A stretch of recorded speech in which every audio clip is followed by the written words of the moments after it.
Picture this. It is the mid-1980s. A perfectly healthy, like 55-year-old guy just packs up his desk, he shakes hands with his boss, walks out of his office, and just goes home. Right. Just walks out. Yeah. And he doesn't have a terminal illness. He hasn't, won the lottery or anything. There hasn't been some massive collapse of the local economy. But he is never, ever going back to work. Never. And the craziest part is, he is not alone. Tens of thousands of men exactly like him in the absolute prime of their earning years are just walking out the door on the exact same day. It is a striking image. And what's even more incredible is that this was not a strike. It wasn't a protest. Right. They were doing exactly what their government wanted them to do. And in the process, they were quietly lighting the fuse on an economic time bomb that would take, well, 30 years to detonate. Welcome to a deep dive that is going to completely shatter the way you think about retirement and social safety nets and, that utopian ideal of the European welfare state. We are looking at one of the most astonishing labor market mysteries in modern history, straight out of Belgium. Now, usually when people talk about Belgium or Western Europe in general, they talk about it like it's a paradise for workers.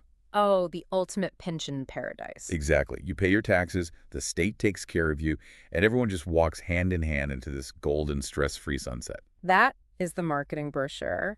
But the reality is we are going to see today is that when you write rules based on utopian ideals rather than how human beings actually behave, that perfectly engineered machine catches fire. And it burns fast. We have a massive pile of research today diving into this 30-year saga, tracking millions of workers from 1983 all the way to 2013. And a really unprecedented level of data. Right. And the reason we are digging into this today isn't just for some, quirky history lesson. It's because the exact same fiscal storm that ripped through Belgium is quietly brewing in almost every developed nation right now. Including yours. Exactly. If you have ever looked at your paycheck, see the taxes taken out, and wondered if that retirement money will actually be there when you need it, well, you need to hear this story. Because what happened there is a massive flashing warning sign. So let's start with the biggest misconception. Whenever you hear politicians or economists panicking about pension systems going bankrupt, what is the immediate scapegoat? Oh, it's always demographics. Right. It is always the aging population. People are living too long, birth rates are dropping, the baby boomers are retiring, and so the math just doesn't work anymore.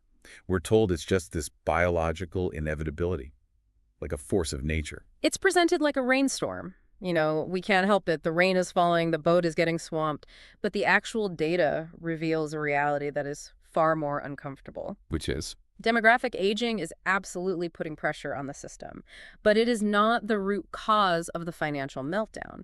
The root cause is the system itself actively rewarding people for giving up. Oh, I love this analogy. It is like everyone is sitting on a leaky boat. The passengers are all pointing up at the rain, panicking, saying, the rain is going to sink us. Right. But they are completely ignoring the fact that they are holding power drills and actively drilling giant holes into the bottom of their own boat. The rain just exposed the fact that the boat was already fatally compromised. Exactly. When a government designs a welfare system that financially incentivizes a highly capable, healthy 55-year-old worker to stop contributing to the economy and start drawing from it, you are drilling a hole in the hull. But who actually went down into the hull of the ship to count the holes? Yeah. Because I was blown away by the depth of the source material we are pulling from today. This isn't just some opinion piece. Far from it. This is based on incredibly rigorous research, primarily led by two scholars, Alain Jousten from the University of Liège and Mathieu Lefebvre from the University of Strasbourg. What they did was monumental, right? Yeah, they didn't just look at high-level, zoomed-out stuff like GDP or national debt. They went extremely granular. Explain what that means for those of us who don't spend our weekends reading economic journals. What were they actually looking at? They analyzed 3 decades of what we call microdata, pulling from massive databases like the European Union Labor Force Survey.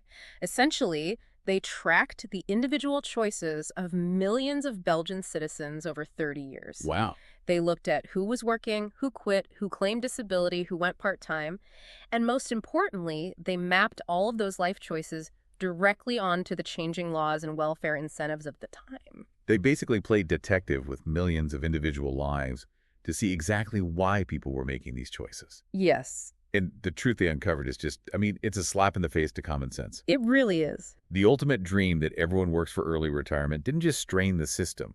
It quietly mutated into an inescapable fiscal abyss. It became a black hole. Because humans are incredibly rational economic actors. We follow the path of least resistance. Oh, If a state tells a worker, hey, if you keep working 40 hours a week, you'll earn $4,000 a month. But if you sit on your couch, we will give you $3,500 a month. The math is clear. yeah. The opportunity cost of going to work becomes absurdly high. You are essentially trading a massive amount of your time and physical energy for a marginal amount of extra cash. When you frame it like that, it makes perfect sense. Who wouldn't take the couch? Exactly. And that brings us to the first major shock in the data, the 1980s. What we can call the European pension trough. Right, so let's go back to that guy packing up his desk. If you chart out the employment rate of men in Belgium, aged 55 to 59 during this time, the line on the graph doesn't just dip. It plummets. It falls off an absolute cliff. We're talking about a 15 to 20 percentage point drop in a matter of a few years. It hit rock bottom compared to the rest of the world. A 20% drop in employment for prime-age men is catastrophic. To put that in perspective, during massive global recessions, you might see employment drop by a few percentage points, and that dominates the news cycle for years. Right. This was a silent, systemic exodus. I mean, imagine walking through a manufacturing town or a business district, and 1 out of every 5 older guys is just gone. It's just vanished. The factories aren't closed, the jobs still exist, but the men have vanished. It is like watching a crowded movie theater suddenly empty out right before the main feature starts. It's eerie. My immediate question when I read this was, wait, why?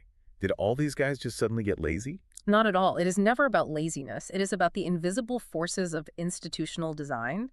The Belgian system had quietly created pathways that whispered to these men, why are you still grinding? Right. We will get into the exact mechanics of these secret backdoors shortly, but the state essentially made early exit financially optimal. But hold on. Here's where the story takes a massive left turn. Because while this entire generation of men was stampeding out the exit doors of the labor market, an entirely different group was kicking down the front doors trying to get in. This is one of the most fascinating demographic crossovers of the century. You have to look at the women. Yes. On the exact same streets, in the exact same economic climate, facing the exact same inflation and global pressures, men and women did the exact opposite of each other. Entirely opposite. If you look at the chart, the line for men over 50 is just free falling into the basement. But the line for women over 50, it is rocketing straight to the moon. It's this relentless, steep, upward climb. Two genders living in the same households, experiencing entirely opposite financial survival strategies. Now, a surface-level historical reading might say, well, the 80s and 90s, that's just the feminist movement and cultural shifts bringing women into the workplace. Right, that is the obvious assumption. Women wanted careers. They were breaking the glass ceiling. That is certainly a piece of the puzzle, but the microdata tells a much more mechanical, survival-driven story. It wasn't just about cultural empowerment. What was it about? It was about the fact that Belgium had built a system with totally different rules and historical contexts for different people. These women weren't just entering the workforce to find fulfillment. They were entering in a desperate sprint to build up the necessary career years to access the exact same welfare system that the men were currently busy cashing out of. Oh, wow. Okay, we need to pause here and break this down.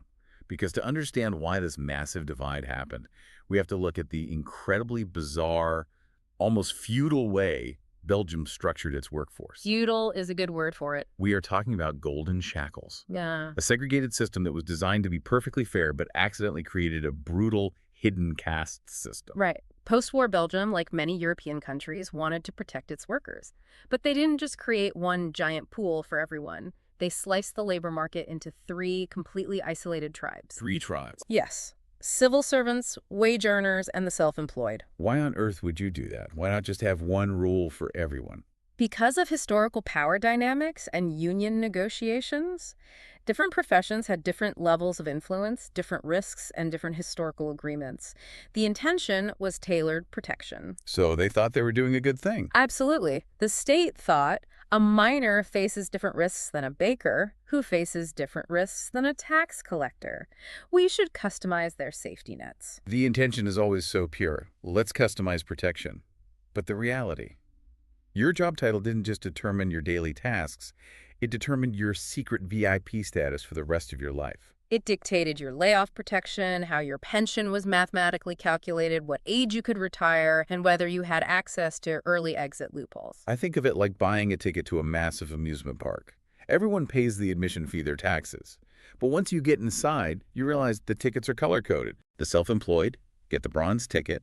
They have to pave the walkways, pick up the trash, and they aren't allowed to go on any rides until they have worked in the park for 45 years. A very grim park.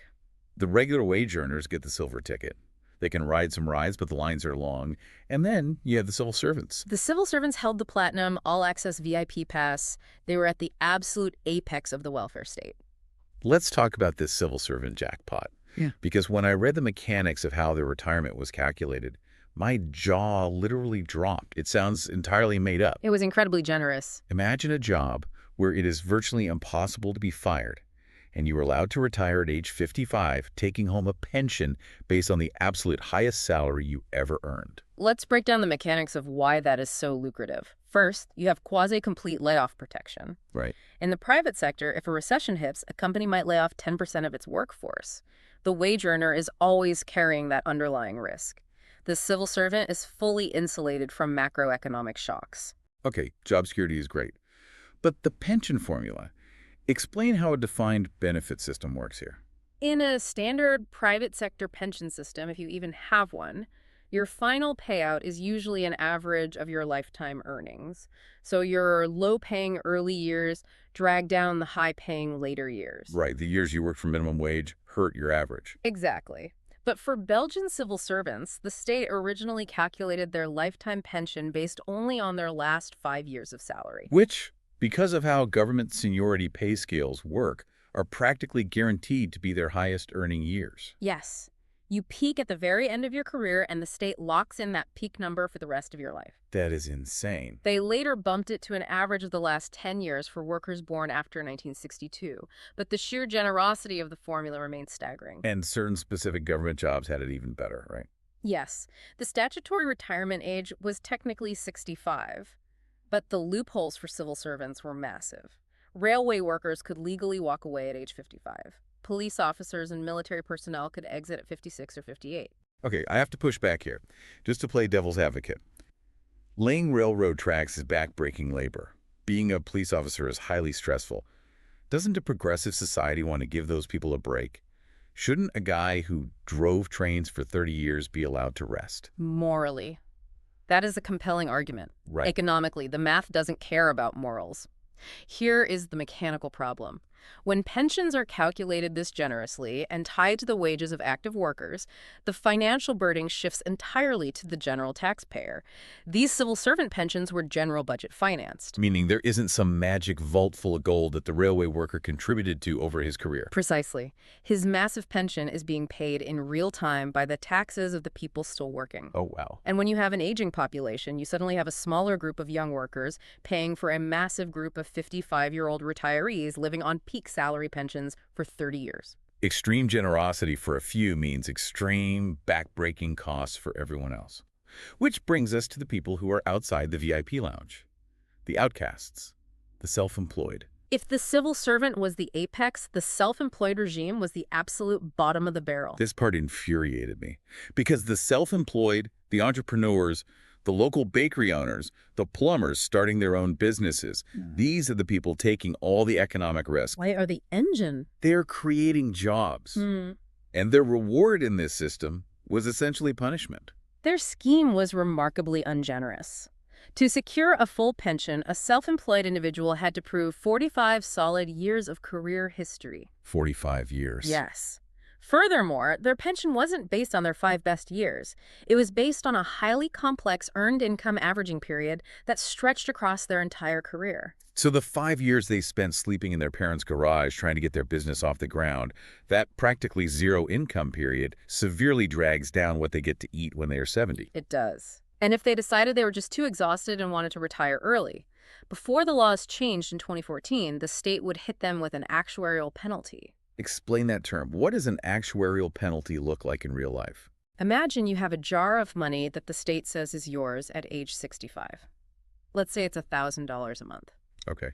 If you are self-employed and you say, I am exhausted, I want to open my jar at age 60, the state says, fine. But because you are opening at 5 years early, we are permanently slashing the amount by 3% to 7% for every single year you are early. No way. So retiring 5 years early could mean your already meager pension is permanently slashed by up to 35%. You take a massive lifelong financial hit. Let me just summarize this madness. Yeah. A guy opens a restaurant, works 80 hours a week, employs 10 people, generates local taxes, and if he wants to retire at 60, the government confiscates a third of his retirement money. Exactly. Meanwhile, a guy who punches tickets for the state railway, works a normal 40-hour week, takes zero personal financial risk, and retires at 55 with a guaranteed payout based on his highest salary. That is the brutal reality of the segregated system. The system penalized ambition and hyper-rewarded bureaucratic stability. It is genuinely unbelievable. But here's the catch. If the self-employed had it so terrible, and the civil servants were a restricted club, how do we explain the massive exodus of men in the 80s? Right, because they weren't all civil servants. Exactly. They couldn't all be train conductors. The vast majority of workers were in the middle tier, the wage earners. How did they get out? They found the secret back door. A back door so massive and so legally normalized that it completely disguised the reality of the labor market. You're talking about the unemployment illusion. The idea that you could be unemployed for a decade, but really you were just retired on the taxpayer's dime. In the wage earner scheme, the unemployment insurance system basically morphed into a government-sponsored fiction. It became a giant, disguised, early retirement fund. When I think of unemployment, I think of panic. You lose your job, you're stressing over bills, you're updating your resume, going to grueling interviews, and you have to prove to the government every 2 weeks that you are desperately hunting for work. That is how it is supposed to work. But the Belgian state quietly altered the mechanics for older workers. If you look at the policy timeline, specifically after 1995, a massive legal exemption was formalized. What did it do? If you were over 50 years old and became unemployed, the state removed the requirement for you to actively seek work. Wait. The government explicitly said you do not have to look for a job. Yes. You didn't have to prove you were permanently incapacitated. You didn't have to show up to the unemployment office with a list of interviews. Seriously. You simply received your benefits indefinitely until you hit the official statutory retirement age, at which point you seamlessly transitioned onto your pension. Why in the world would a government do that? Why would politicians actively pass a rule that pays healthy people to stop contributing? Are they just trying to bankrupt the country? Not intentionally. You have to look at the political incentives of the time. Europe was dealing with massive industrial restructuring. Factories were closing, heavy manufacturing was moving overseas. At the same time, there was high youth unemployment. Politicians faced a choice. Deal with angry, unemployed 20-somethings rioting in the streets, or quietly usher the expensive 55-year-old factory workers out the back door to free up jobs. It was a political pressure valve. Let's pay the old guys to go home so we can hire the young guys and avoid a crisis. Exactly. They bought social peace in the short term using tomorrow's money. They turned an emergency safety net into a permanent, highly comfortable hammock. And it perfectly explains that graph we talked about earlier, the cliff drop in male employment. All those guys walking out of their offices in the 80s and 90s, they weren't starving. No. They weren't living on the streets. They were playing golf, funded by a disguised unemployment check. It was a silent, massive payout. But there is a fatal flaw in buying peace with tomorrow's money. Which is? Eventually, tomorrow arrived. The money ran out. The money ran out fast. The math of the baby boomer generation retiring meant this backdoor was geometrically expanding the state's financial burden. Yeah. You cannot have an entire generation funded by the state indefinitely. Which leads us to the three-stage odyssey, the forced resurgence of the older male worker. If you look at the data trends, you see that massive drop in the 80s, then a long, dead flat line throughout the 90s where nobody was working. Just a flat line. And then suddenly, moving into the 2000s, the line violently jerks upward. The employment rate for older men spikes. Now, did these guys get bored of golf? Did they suddenly miss the camaraderie of the water cooler and the glow of fluorescent office lights? Not at all. The resurgence in older male employment wasn't a triumph of the human spirit. It wasn't a booming economy demanding their skills. What was it? It was the absolute panic of a state realizing it was insolvent and violently yanking the safety net away. I think of it like a parent who has been bankrolling their grown adult child for years. The parent isn't doing it because they want to. They just want peace in the house. But one day, the parent looks at their bank account, realizes they're about to lose the house, and immediately cuts off the kid's credit cards. The kid doesn't go get a job because they suddenly found a passion for accounting. They get a job because they literally have to pay rent. The state was the parent, and the fiscal reality of the demographic shift meant the allowance had to end immediately. What was the specific moment the credit card got cut off? December 2005, the passage of the Intergenerational Solidarity Pact. This is the absolute turning point in our timeline, the blade that broke the game. Intergenerational Solidarity Pact. Yeah. Man, politicians are incredible at naming things. It sounds so noble, like everyone holding hands across the ages, but really it is the government screaming, "Hey, boomers, you are bankrupting your grandchildren, get back to work." That is exactly the subtext. The stated mission of the pact was to slash the extreme generosity of the welfare state. They had to push back the retirement age, they had to close the back doors, they had to force people back into the labor market to generate the tax revenue needed to keep the country afloat. But I imagine that went over like a lead balloon. You can change the laws overnight with the stroke of a pen, but you cannot just erase 30 years of cultural expectations. If you tell an entire population that 55 is the finish line, they build their whole lives around it. That is the sheer political terror of trying to reform an entitlement. Once a temporary loophole becomes viewed as an inalienable right, taking it away is viewed as an act of war by the public. Oh, I bet. The protests, the strikes, the pushback, it's political poison. But the math left them no choice. And the government didn't just stop at that one pact. They started throwing red cards everywhere. The rules of the game were being fundamentally rewritten while the players were literally on the field. They brought down the iron fist across the board. The reforms were brutal and systemic. Let's run through the timeline. First, they went after the women's statutory retirement age. For years, it had been lower than men's. The government dragged it up from 60 to 65, phasing the pain in between 1997 and 2009. Then they targeted the early retirement minimums. The age you could even apply to leave early was pushed from 60 to 63 by 2018. And the ultimate goal, pushing the full statutory retirement age for everyone straight to 67 by 2030. Think about the psychological shock of that. Oh, I would be livid. Imagine being 59 years old. You've been counting the days on your calendar. You bought a little RV. You are ready to travel. You think you are crossing the finish line in 6 months. Almost there. And suddenly, a politician on TV announces, actually, we need you to give us 6 more years. I would riot. Many did. But these weren't minor policy tweaks. This was a nation in a cold sweat over its financial survival. They had to plug the holes in the boat immediately, regardless of how angry the passengers got. Okay, so the state locks the doors. They force everyone back into the labor pool. But here is the most baffling, counterintuitive piece of data in this entire story, which throughout all of this sheer chaos, the mass exodus of the 80s, the panic of the 2000s, millions of people changing their status, if you look at the official unemployment numbers for Belgium over those 30 years, the line barely moves. Welcome to the data fog. It is like a heartbeat monitor on a dead patient. It just hovers around 4% to 6%, perfectly flat for decades. How is that possible? We just spent 20 minutes talking about how millions of people left the workforce and then millions were forced back in. How do you hide a massive economic earthquake from the official statistics? Because the official statistics are bound by very specific, rigid definitions. The true crisis was completely invisible if you only looked at the headline unemployment rate. How does a government hide millions of jobless people without technically lying? It comes down to the difference between a survey definition and administrative reality. Remember how we talked about the labor force survey? Yeah.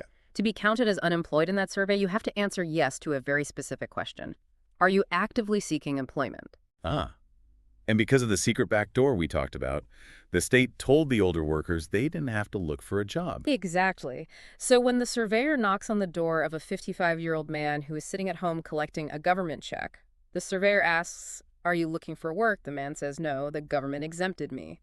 And the surveyor ticks the box that says inactive or early retired instead of unemployed. Precisely. If the government changes the legal name of your welfare check, you literally disappear from the unemployment graph. Wow. Even though, economically speaking, you are still a prime-age worker who is not producing anything, and the taxpayer is still funding your life. The unemployment rate stayed flat because the crisis was absorbed into other administrative categories. It is masterclass, bureaucratic sleight of hand. But wait, in the 2000s, the government closed that back door. They tightened the rules for early retirement and exemptions, so all those people must have flooded back into the unemployment numbers, right? You would think so.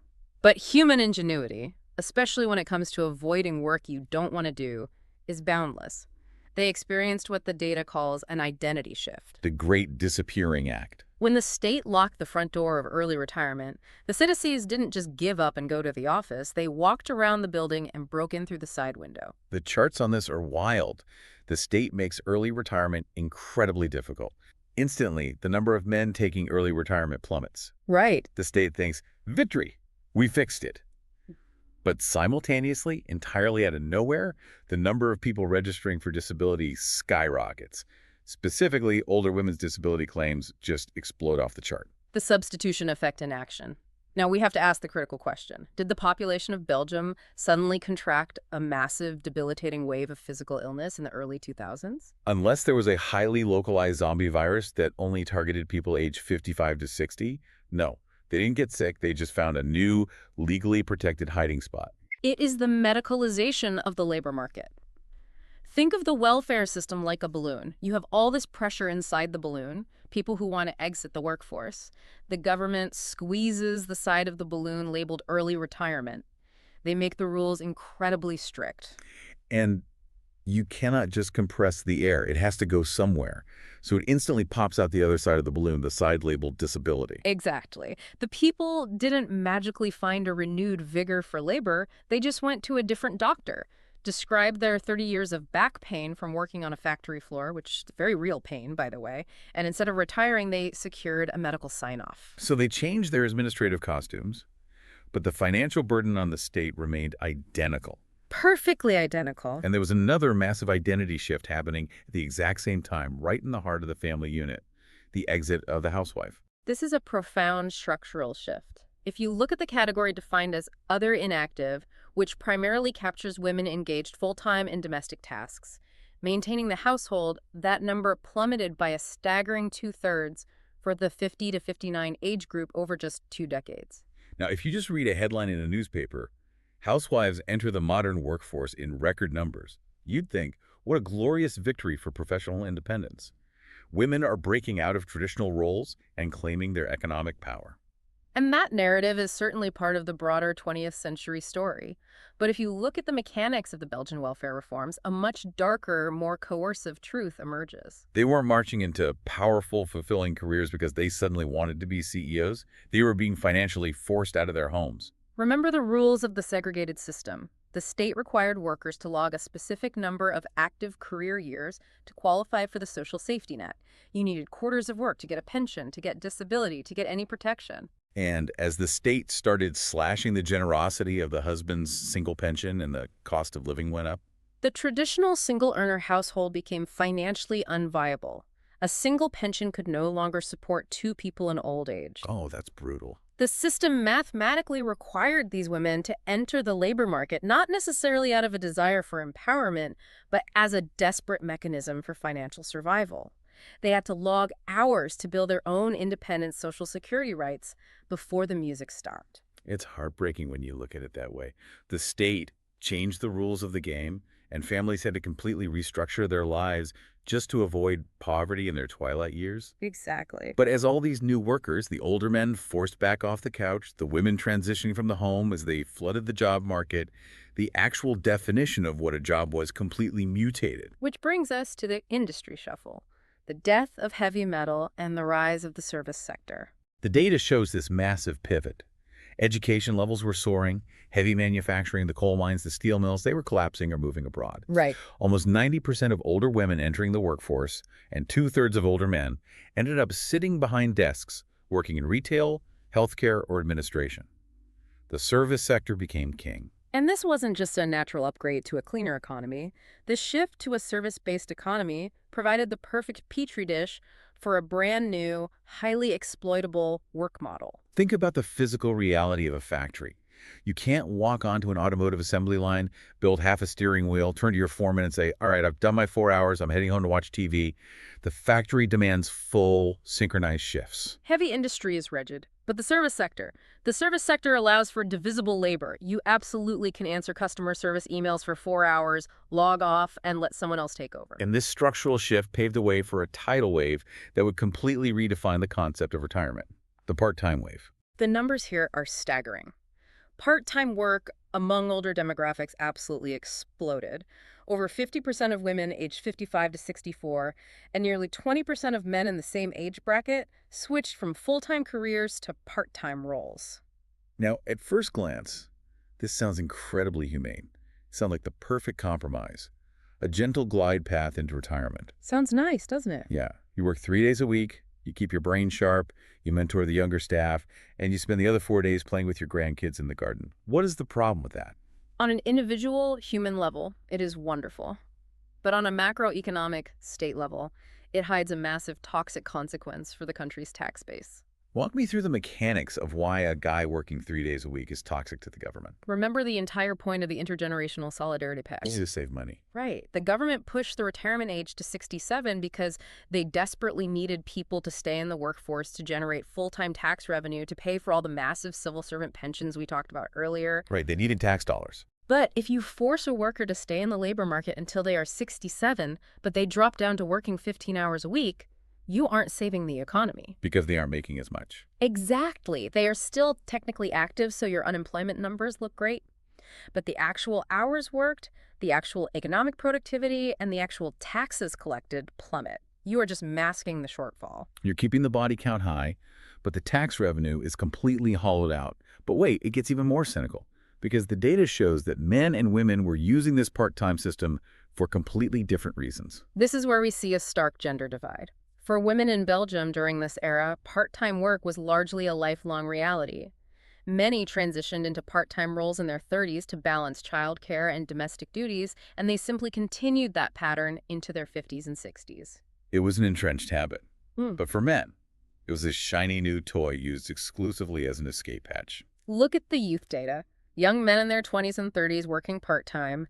It is a statistical ghost town, almost zero. But right before retirement age, right around 55 or 58, the male part-time rates suddenly spike completely out of nowhere. I genuinely laughed out loud when I read this in the study. It is like a guy who has never ordered a salad in his entire life. He has eaten a 16-ounce steak every single day for 30 years. And suddenly, at age 58, he walks into the restaurant and demands the strictest, most delicate vegan diet menu available. It is not a sudden spiritual awakening to the joys of work-life balance. No, it is a financial loophole. They were using part-time work as a surgically precise tool to trigger early retirement benefits without technically having to declare themselves retired. Exactly. And the specific mechanism they used to do this is perhaps the most egregious, infuriating fiscal drain in the entire 30-year study. Let's talk about the fiscal monster, the 30-hour part-time trick. This one is wild. Right. Because when normal people hear the phrase part-time job, we think of a teenager working 15 hours a week at a coffee shop, or someone doing 20 hours of data entry. But the data shows that the fastest growing group of these older part-time workers were logging more than 30 hours a week. How is 32 hours considered part-time? Because they weren't working half days. They were taking a standard 38 or 40-hour European work week, and they were dropping one single day. They were working a 4-day week, Monday through Thursday. Okay, honestly, a 4-day work week sounds amazing. I think we all want a 4-day work week. But how does taking Fridays off turn into a fiscal monster that drains the national treasury? Because they weren't taking a pay cut to do it. Wait, what? They were utilizing a government scheme called time credit. Explain time credit, because this is where the logic of the state just falls apart. Under the time credit scheme, if an older worker legally reduced their hours, say, dropping that 5th day of the week, the state would step in and subsidize their missing pay. Hold on. You're telling me the government paid them out of taxpayer money for the day they were sitting at home? Yes. The state subsidized the lost income. And this is the absolute kicker.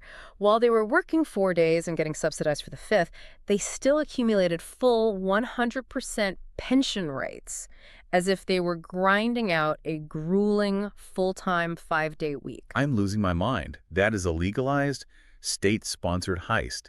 The taxpayers are literally bankrolling a 3-day weekend for millions of people and still promising them a full pension at the end of it.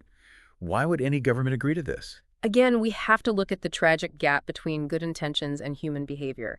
It is a textbook example of creating a massive moral hazard. Right. The government created the time credit system with a noble goal: to keep exhausted, burned-out older manual laborers from quitting entirely. The political logic was, if we let the 58-year-old bricklayer work 4 days instead of 5, his body can recover, and maybe he won't take early retirement at 60. We keep him in the workforce a little longer. Okay, I see the logic. It's meant to be a pressure relief valve for the weary. But what actually happened in practice? Who actually used it? The people who were never going to quit in the first place used it. The loophole was wide open. Of course. So you had highly educated, comfortable, white-collar office workers in their late 50s, managers, administrators, people sitting in ergonomic chairs, looking at the rules and saying, wait, I can take every Friday off to go to my country house. The government will replace my lost salary, and my final pension won't drop a single cent. Sign me up. Which leads to the most infuriating, faith-palming data point in the entire saga, the tax loophole that paid for the middle class's weekend. It is the ultimate slap in the face to the working-class taxpayer. Deep research into the microdata proves that a massive chunk of these heavy part-timers, the white-collar workers doing 30-plus hours, would have kept working full-time anyway, even without the subsidy. They had no intention of quitting. They liked their jobs. The state literally threw billions of dollars at them for zero economic gain. They solved a problem that did not exist. In economics, we call this a deadweight loss. Imagine a business paying $100,000 to put up a billboard on a road that has been permanently closed to traffic. It achieves nothing. Wow. The Belgian taxpayers literally bankrolled an extra day of leisure each week for the comfortable middle class while bleeding the treasury dry. The policy did not increase the total labor supply. It just subsidized free time for those who were clever enough and comfortable enough to file the correct paperwork. It is exactly like the government coming to my house and offering me a massive cash bonus to not burn down my house, a house I never, ever intended to burn down in the first place. The state just got relentlessly played by its own citizens. They absolutely got played. The citizens simply read the rules as written and optimized their lives around them. And it took years of fiscal hemorrhaging for the government to recognize the error and start painfully tightening those time credit conditions. Okay, let's take a breath and bring this all home. Because we have just spent an hour digging through the weeds of 30 years of Belgian labor data. We covered a lot of ground. We really did. We talked about civil servant VIP passes, the disability balloon, the 4-day work week heist. It's a wildly fascinating history lesson. But if someone is listening to this in America or Australia or the UK, why should they care about what happened in Belgium 20 years ago? Because you need to look in the mirror. Belgium's 30-year roller coaster isn't just a quirky piece of European history. It is a terrifying preview of the rest of the world. We are all in the exact same boat. Every single developed nation is currently facing the exact same demographic rainstorm. The baby boomers are retiring globally, birth rates are plummeting globally, Right. And governments everywhere are patching their sinking boats with the exact same faulty, emotionally driven policies that Belgium tried in the 80s and 90s. What is the grand takeaway here? Because it feels like the lesson is a badly designed welfare system actively twists human nature. We go into these policy debates thinking we are designing systems to protect the vulnerable, the exhausted bricklayer, the struggling single mother. But the reality... Yeah, as this data conclusively proves, if you leave a loophole open, you often end up trapping the vulnerable while massively rewarding the clever and the privileged. The grand lesson is that incentive structures absolutely dictate human behavior. You cannot legislate against human nature. You must design with it in mind. Right. If you build a system where the reward for not working is nearly equal to the reward for working, people will stop working. And once a loophole becomes an expected right, like retiring at 55 or getting paid for a 4-day week, it takes multiple generations of immense political pain, protests, and societal anger to strip it away. And even now, with Belgium pushing its retirement age to 67, they haven't killed the loopholes.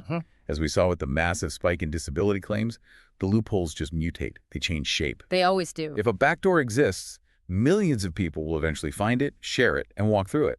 And every single time they do, the people who don't know about the door or the people who are legally barred from accessing it, like the entrepreneurs and the self-employed, end up footing the bill. They are the ones paying the highest taxes to fund the escape of everyone else. So as we wrap this up, the next time you look at your paycheck, look at the taxes taken out, and think about the pension or Social Security promised to you 30 years from now. You are actively participating in this exact same game. Your country's politicians are trying to balance these exact same impossible equations right now, today. If you aren't paying close attention to the fine print of how these systems are structured in your own country, you might wake up one day and realize you are the one paving the walkways of the amusement park, while someone else rides the roller coasters for free. It's a sobering thought. It is. I want to leave you with one final provocative thought to chew on. Think about your own country's retirement age. Think about your 401k or your state pension scheme. Just picture it. If your government suddenly panicked tomorrow, realized the math was totally broken, the treasury was empty, and passed a law adding 5 mandatory years to your working life, what invisible, legally gray side door would you immediately start looking for to escape? It's human nature to look for the exit. Exactly, because as we've learned today, when the state locks the front door, human beings will always find a window. Keep questioning the systems around you. Thanks for diving deep with us.